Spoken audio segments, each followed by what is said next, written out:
Hello everyone, welcome to my channel mathematics classes. आज हम class 10th का chapter number 1 real numbers की exercise 1.4 करेंगे। बाकी की जो एक्सरसाइज थी वो हम कर चुके हैं, तो आज हम एक्सरसाइज 1.4 करते हैं। एक्सरसाइज 1.4 स्टार्ट करने से पहले मैं आपको कुछ चीजें बता देती हूँ। जैसे रेशनल नंबर हम पढ़ चुके हैं। क्या होते हैं रेशनल नंबर?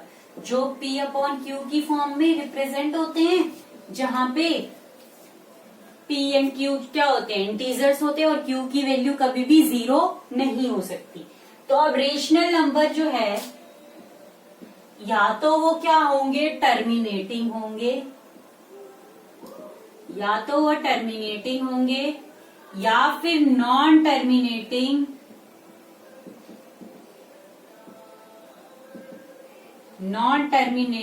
रिपीटिंग होंगे। यहाँ पे हम रेकरिंग भी बोल सकते हैं इसको, रिपीटिंग की जगह रेकरिंग वर्ड भी यूज कर सकते हैं। तो अब ये टर्मिनेटिंग और नॉन टर्मिनेटिंग क्या होता है? ठीक है, तो टर्मिनेटिंग क्या होता है? जो कंप्लीटली पॉइंट के बाद, जैसे मैंने ले लिया नंबर, ले लिया मैंने 2/5, अगर मैं इसको डिवाइड करूं, ठीक है, अगर मैं इसको डिवाइड करती हूँ तो क्या आ जाएगा मेरा? 0.4 आ जाएगा। मतलब पॉइंट के बाद ये पूरा पूरा डिवाइड हो गया, ठीक है, तो उसे हम क्या बोलेंगे? टर्मिनेटिंग। ठीक है, अब नॉन टर्मिनेटिंग रिपीटिंग कौन से होंगे? कौन से होंगे नॉन टर्मिनेटिंग रिपीटिंग? जैसे मैंने ले लिया 10/3, ठीक है, तो 10/3 को अगर मैं डिवाइड करती हूँ तो कितना आएगा? 3.33। ये 333 चलता जाएगा, तो 333 रिपीट हो रहा है, इसलिए इसको रिपीटिंग बोला। तो इसका नाम क्या हो गया? Non terminating repeating. ठीक है, अब इसी के बेस पे क्वेश्चन नंबर 1 है हमारा। ठीक है, आते हैं क्वेश्चन नंबर 1 पे। अब आते हैं हम क्वेश्चन नंबर 1 पे। क्वेश्चन नंबर 1 क्या है हमारा? Without actual performing long division, मतलब इसको पूरा प्रॉपर डिवाइड किए हुए, state whether the following rational number will have terminating decimal और नॉन टर्मिनेटिंग डेसिमल एक्सपेंशन। इसको पूरा बिना पूरा डिवाइड किए हुए हमें ये बताना है कि इनमें से कौन सा टर्मिनेटिंग है, इनमें से कौन सा नॉन टर्मिनेटिंग रिपीटिंग है। ठीक है, अब जैसे अब बिना डिवाइड किए, डिवाइड करके तो मैंने अभी आपको बताया था, बिना डिवाइड किए बताना है तो कैसे बताएंगे? तो बिना डिवाइड किए टर्मिनेटिंग कौन से होते हैं? बिना डिवाइड किए टर्मिनेटिंग वो होते हैं जिनकी फॉर्म होती है 2n multiply 5n।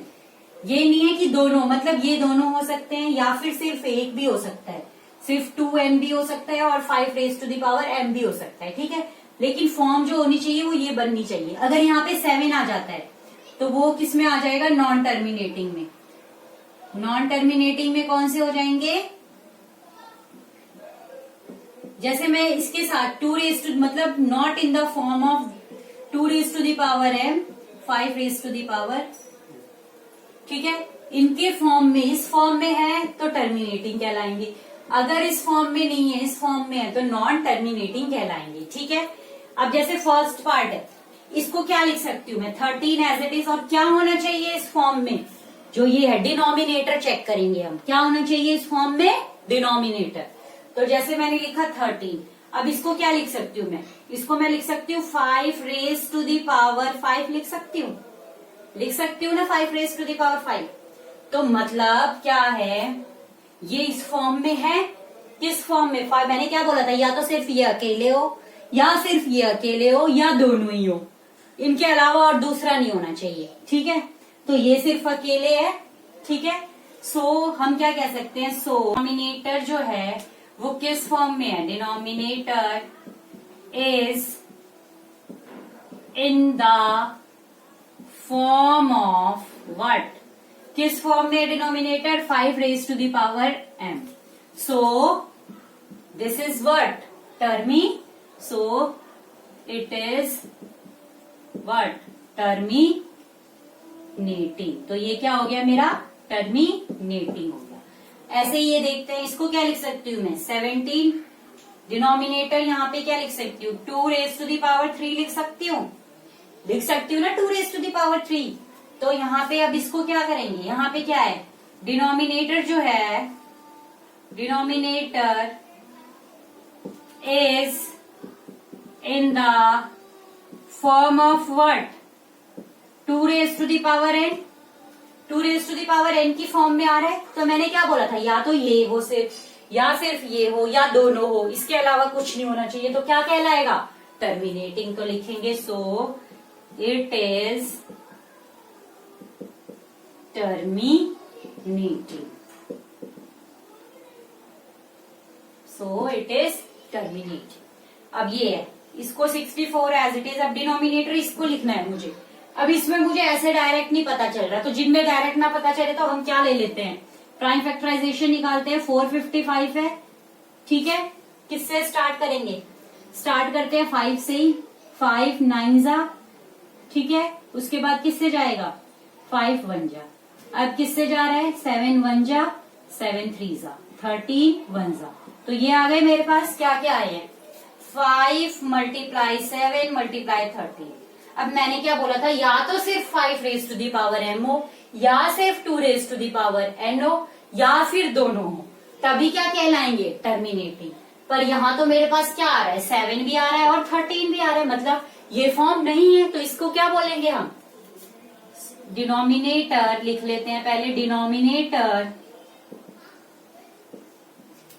Is not in form of what, 5 raise to the power m into 2 raise to the power n. So it is what, non terminating. इसको क्या बोलेंगे हम, नॉन टर्मिनेटिंग, ठीक है।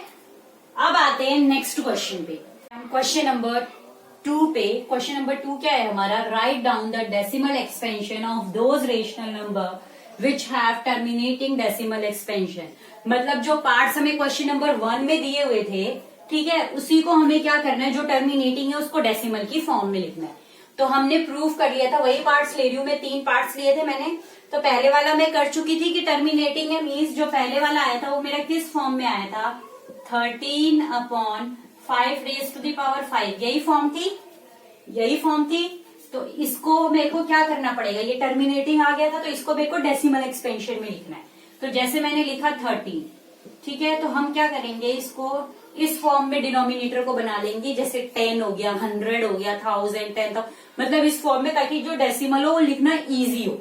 तो इसको मैं करूं अगर 2 रेज टू दी पावर 5 से मल्टीप्लाई और उसी से अगर डिवाइड करना पड़े, तो ये क्या आ जाएगा मेरा, 13 मल्टीप्लाई 2 मल्टीप्लाई 2 मल्टीप्लाई 2 मल्टीप्लाई 2, और यहाँ क्या आ जाएगा 5, कितने टाइम्स है 5 टाइम्स 5 है, ऐसे ही 2 कितने टाइम्स है, 2 भी कितने टाइम्स है, यहाँ पे 5 टाइम्स ही है, ठीक है। अब मैं इसको अगर मल्टीप्लाई कर रही हूँ तो इसको मल्टीप्लाई करने पे क्या मिलेगा मुझे, यहाँ पे ये कितना हो जाएगा, 13 2 26 26 2 ऐसे करके पूरा मल्टीप्लाई करेंगे तो क्या मिल रहा है मुझे, 416 मिल रहा है।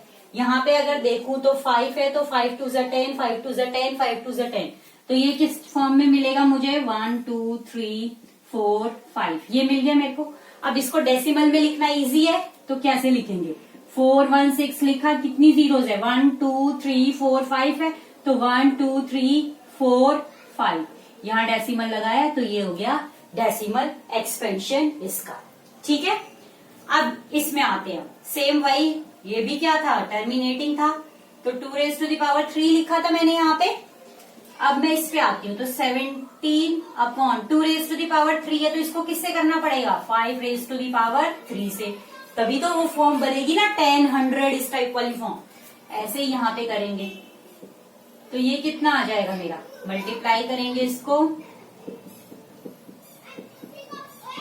सेम यहाँ पे कितनी बार 2 है, 3 बार, 5 कितनी बार है, 3 बार। तो पहले डिनोमिनेटर देख लेते हैं क्या आ रहा है मल्टीप्लाई करने पे, ये आएगा मेरा 1000, इसको मल्टीप्लाई करूंगी तो कितना आ जाएगा, 2125। अब देखो इसको लिखना है डेसिमल में, तो मैंने लिख लिया पहले ऐसे ही नंबर, कितनी जीरो है, 1 2 3, तो 1 2 3 ये आ गया 2.125, ठीक है। अब ये थर्ड पार्ट है, थर्ड पार्ट तो मेरा आ गया था क्या, नॉन टर्मिनेटिंग आ गया था, बता चुकी हूं मैं इससे पहले। तो नॉन टर्मिनेटिंग आया था, तो इसको मुझे डेसिमल एक्सपेंशन की फॉर्म में लिखना ही नहीं है। ठीक है, जो टर्मिनेटिंग आए थे उसी को डेसिमल एक्सपेंशन की फॉर्म में लिखना है। ठीक है, मैंने क्वेश्चन नंबर 1 क्वेश्चन नंबर 2 करा दिया, इसके बाकी के पार्ट्स आपको खुद करने। अब आते हैं हम क्वेश्चन नंबर 3 पे। क्वेश्चन नंबर 3 क्या है हमारा, the following real number have decimal expansion as given below, in each case decide whether they are rational or not. If they are rational in the form of P upon Q, what can you say about prime factorization of Q? मतलब जो कुछ real numbers हमें दिए हुए हैं यहाँ पे, ठीक है, हर एक केस में ये बताना है कि वो रेशनल है या नहीं है। अगर रेशनल है तो दैट मीन्स वो P अपॉन Q की फॉर्म में होगा, और क्या होगा, या तो टर्मिनेटिंग होगा या नॉन टर्मिनेटिंग रिपीटिंग होगा। ठीक है, अगर ये इस टाइप में रेशनल नंबर की फॉर्म में आता है तो हमें उसके प्राइम फैक्टराइजेशन दैट मीन्स जो Q होगा P अपॉन Q की फॉर्म में होता है, तो जो डिनोमिनेटर होगा उसके बारे में हम क्या कह सकते हैं, ये क्वेश्चन है। तो अब जैसे ये नंबर है, मैंने क्या बोला था कि रेशनल नंबर में मैंने दो चीजें बताई थी, टर्मिनेटिंग और नॉन टर्मिनेटिंग रिपीटिंग। तो ये क्या है हमारा, नॉन टर्मिनेटिंग है या टर्मिनेटिंग है, तो ये हमारा टर्मिनेटिंग है। कैसे है टर्मिनेटिंग, कैसे है ये हमारा टर्मिनेटिंग, क्योंकि पॉइंट के बाद ये कंप्लीटली डिवाइड हो जा रहा है। तो ये क्या है मेरा टर्मिनेटिंग रेशनल नंबर, ये टर्मिनेटिंग रेशनल नंबर है। तो जब टर्मिनेटिंग है तो रेशनल नंबर टर्मिनेटिंग है, that means P upon Q। अब ये Q जो होगा, ठीक है, वो किस फॉर्म में होना चाहिए, इस फॉर्म में। यही बोला था ना मैंने टर्मिनेटिंग में कि वो इस फॉर्म में होना चाहिए। So prime factorization of Q, क्या कह सकते हैं हम इसके बारे में, prime factorization of Q is in the form of what, 2 raised to the power n into 5 raised to the power m। ठीक है, अब आते हैं सेकेंड पार्ट में। सेकेंड पार्ट क्या है हमारा, नेक्स्ट पार्ट क्या है हमारा, 0.120 1200 12000 12000। मतलब ये क्या है, ये तो हमारा टर्मिनेटिंग नहीं हुआ तो नॉन टर्मिनेटिंग हुआ, अब टर्मिनेटिंग नहीं हुआ तो नॉन टर्मिनेटिंग हुआ। अब नॉन टर्मिनेटिंग में भी मैंने क्या बताया था, एक रिपीटिंग होता है, एक नॉन रिपीटिंग होता है, या फिर एक रेकरिंग होता है और एक नॉन रेकरिंग होता है। तो अब क्या यहाँ पे रिपीट हो रही है टर्म, तो नहीं हो रही है, तो ये क्या हो जाएगा, ये क्या हो जाएगा, ये हो जाएगा इरेशनल नंबर, और क्या लिख सकते हैं इसे हम, नॉन टर्मिनेटिंग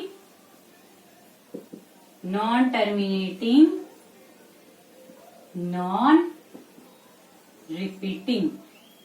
ठीक है, तो इसके प्राइम फैक्टराइजेशन के बारे में हम कुछ नहीं कह सकते, क्यों, क्योंकि ये तो हो ही नहीं रहा। उसमें क्या बोला था, जो रेशनल है उसके प्राइम फैक्टराइजेशन के बारे में बताने के लिए। अब एक पार्ट और है, वो भी बता देती हूं मैं। ठीक है, चलिए नेक्स्ट पार्ट पे। अब थर्ड पार्ट पे आते हैं हम। 43.1 2 3 4 5 6 7 8 9 ये है, और इसके ऊपर बार है, दैट मीन्स यही नंबर दोबारा रिपीट होंगे। तो ये नंबर जब दोबारा रिपीट हो रहे हैं तो ये कौन से हो गए, नॉन टर्मिनेटिंग रिपीटिंग, क्योंकि ये दोबारा रिपीट हो रहे हैं, non terminating repeating rational number या फिर डेसिमल एक्सपेंशन। तो मतलब अब इसमें P अपॉन Q की फॉर्म में क्या ये आएगा, तो इसमें क्या है, 2 raise to the power n 5 raise to the power m, ये इस फॉर्म में नहीं आएगा। क्यों नहीं आएगा, क्यों नहीं आएगा इस फॉर्म में, क्योंकि ये नॉन टर्मिनेटिंग रिपीटिंग है। ठीक है, तो इस फॉर्म में नहीं होगा, तो इसके प्राइम फैक्टराइजेशन के बारे में हम क्या बोल सकते हैं, so prime factorization of what, Q is not in the form of what, 2 raised to the power n into 5 raised to the power m। ठीक है, अब ये चैप्टर आपका कंप्लीट होता है। ठीक है,